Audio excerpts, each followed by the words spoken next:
Breaking news समाचार share कंदासीं। वज़ीर आज़म शहबाज शरीफ जो चवणु आहे त इमरान ख़ान हिकु महीनो अॻु गॾियल कारोबारी दोस्त ज़रिए ॻाल्हियुनि जी आछ कई। अहम ख़बर अवां ताईं पहुचायूं पिया।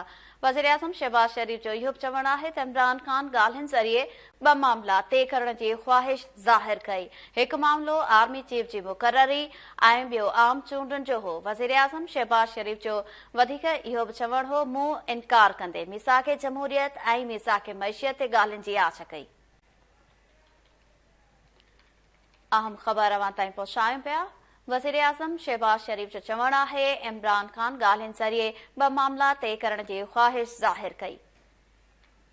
हिकु मामलो आर्मी चीफ जी मुक़ररी ऐं ॿियो आम चूंडुनि जो हो। वज़ीर आज़म शहबाज शरीफ जो इहो बि चवणु आहे त मूं इनकार कंदे मिसाक़ जमहूरियत ऐं मिसाक़ मईशियत ते ॻाल्हियुनि जी आछ कई। वज़ीर आज़म जो इहो बि चवणु आहे त इमरान ख़ान चयो त आर्मी चीफ लाइ 3 नाला आऊं ॾियां थो ऐं 3 नाला अव्हां ॾियो। वज़ीर आज़म जो चवणु हो त मूं महिरबानी चई इमरान ख़ान सां ॻाल्हियुनि खां इनकार करे छॾियो। शहबाज शरीफ जो चवणु हो त मूं इमरान ख़ान खे पैगाम मोकिलियो त आर्मी चीफ जी मुक़ररी आइनी मामलो आहे।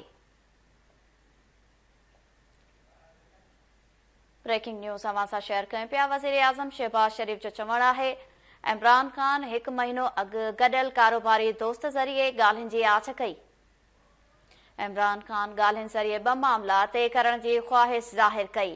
हिकु मामलो आर्मी चीफ जी मुक़ररी ऐं ॿियो आम चूंडुनि जो हो। वज़ीर आज़म शहबाज शरीफ जो चवणु आहे त मूं इनकार कंदे मिसाक़ जमहूरियत ऐं मिसाक़ मईशियत ते ॻाल्हियुनि जी आछ कई। संदसि चवणु आहे त इमरान ख़ान चयो त आर्मी चीफ लाइ 3 नाला आऊं ॾियां थो ऐं 3 नाला अव्हां ॾियो।